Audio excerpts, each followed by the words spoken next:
Sydney test শেষের অপেক্ষা নয়, তার আগেই রোহিত শর্মার সময় ফুরিয়ে আসতে পারে। সংবাদ সম্মেলনে গৌতম গম্ভীরের ইঙ্গিত অতটুকুতেই সীমাবদ্ধ নয়। অবস্থা দৃষ্টে মনে হচ্ছে সমস্ত সিনিয়রকে আগাছার মতো উপরে ফেলবেন ইন্ডিয়ান টিমের ওস্তাদ। ভারতীয় মিডিয়ার খবর, টেস্ট দলে বিরাট কোহলির সময়ও শেষের পথে। ইন্ডিয়ান টিমে প্রজন্ম বদলের প্রক্রিয়া শুরু হয়ে গিয়েছে বলে মন্তব্য করেছেন গম্ভীর।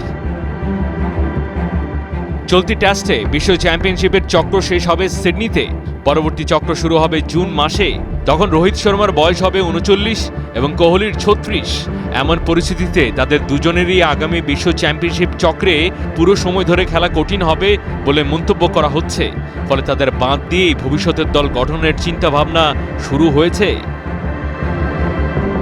গম্ভীরের মতামত, যতদিন ভারতীয় দলের সাজঘরে সৎ মানুষ থাকবে ততদিন দল নিরাপদ হাতে থাকবে। শুধু সিনিয়রদের বিদায় জানানো নয়, তরুণদের টিমে আনার সময় সততা বজায় রাখাটাও গুরুত্বপূর্ণ। দলকে একতাবদ্ধ রাখার জন্য পারফরম্যান্সই মুখ্য। গম্ভীর নিজের অভিজ্ঞতা শেয়ার করে জানান, তিনি এমন সময় খেলেছেন যখন সৌরভ গঙ্গোপাধ্যায়, রাহুল দ্রাবিড় এবং সচিন টেন্ডুলকার ধীরে ধীরে বিদায় নিচ্ছিলেন। তার মতে, পালাবদলের প্রক্রিয়া এককভাবে সম্ভব নয়, সবাইকে একত্রিত হয়ে কাজ করতে হবে।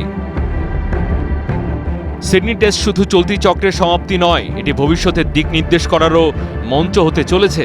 তবে গম্ভীরের নীতিকে ভালোভাবে নিতে পারছে না সিনিয়র ক্রিকেটারদের ফ্যান বেস। ভিলেন হিসেবে গম্ভীরকে আখ্যা দিচ্ছেন অনেকে। রোহিত কিংবা বিরাটকে সরিয়ে দেওয়া শেষ অবধি সহজ নাও হতে পারে। মাহাদি হাসান, ৭১।